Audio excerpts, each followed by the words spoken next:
former vice president and now presidential candidate on the Democratic side, Joe Biden, has made some headlines recently.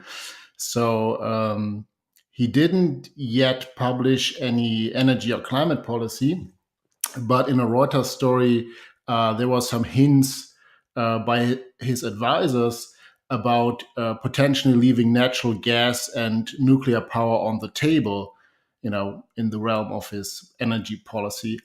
And that immediately draw criticism by his competitors on the Democratic side. Like Senator Bernie Sanders, for example, said that there's no middle ground when it comes to climate policy.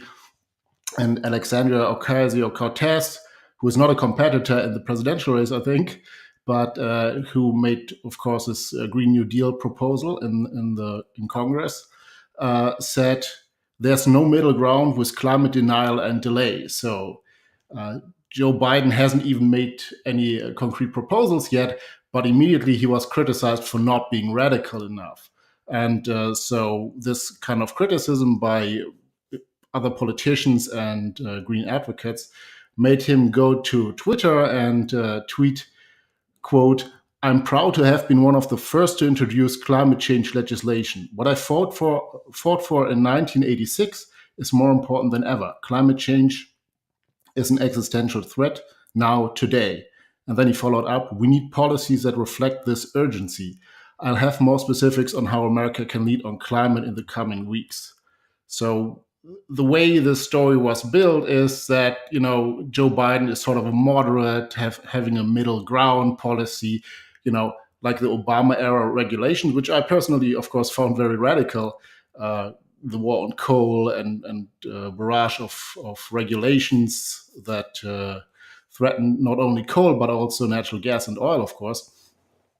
But now the issue is, particularly from the Green New Deal, that totally shifted the landscape. Now Joe Biden, who would be an extension maybe of the Obama era policies, is seen as too timid and too far middle ground on the Democratic side, at least.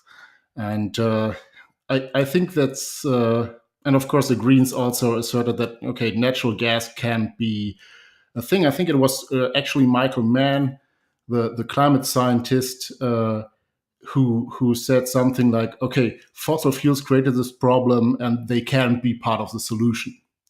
Right. So I don't find this particularly convincing, but that's kind of the position. And so to me, this is a sign that the radical green forces are shaping the agenda. I'm not an expert on the average American voter, but I don't think that reflects even on the Democratic side vast majority. But apparently, this seems relevant to a lot of the candidates.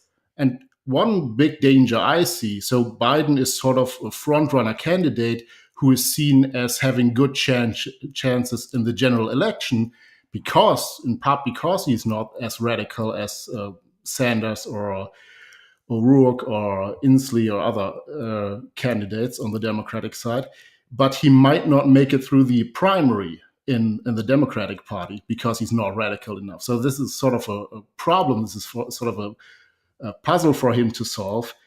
But once he's elected, he could get away with far more radical policies because, in comparison to the Green New Deal, a lot of things, radical things from the Obama era would look very, centered and timid, sort of. It's interesting to note that there's this talking point already of existential threat, and then the new one seems to be there's no middle ground, which that's just about the worst idea I've ever heard. Because you think about there's no middle ground on climate, which means what? That there is no compromise with respect to actions that lower CO2 emissions. That's the only concrete meaning I can think of. And that's exactly wrong, because you just think about Bernie Sanders' choice to survive. I mean, he is absolutely, I believe, by breathing, but certainly by his lifestyle, he is emitting a lot of CO2. He's adding more CO2 to the atmosphere. Everyone who lives in civilized society is choosing to add CO2 to the atmosphere. And I think rightly so. They should value their lives, but they have to realize that that's a middle ground. in the sense of they are deciding, well, something is higher priority than minimizing CO2 emissions as much as possible. And what is that thing? That thing is life. It's human life. And so you're viewing CO2 emission reduction in the context of human life, or as I often say, human flourishing.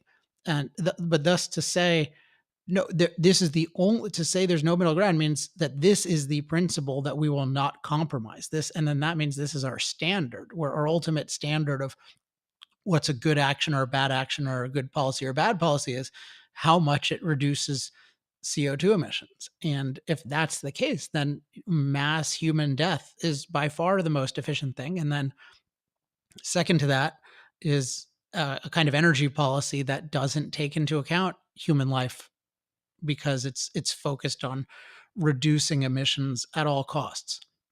So I think it's an important point for people to grasp that every day they are choosing to contribute to rising CO2 levels. That is part of what life today includes. And they need to embrace that and be held responsible for it, and then and recognize the implications of it, including that there is a higher value than lowering CO2 emissions, and that value is human life. And you only want to reduce CO2 emissions if you can actually do it in a way that's beneficial to human life.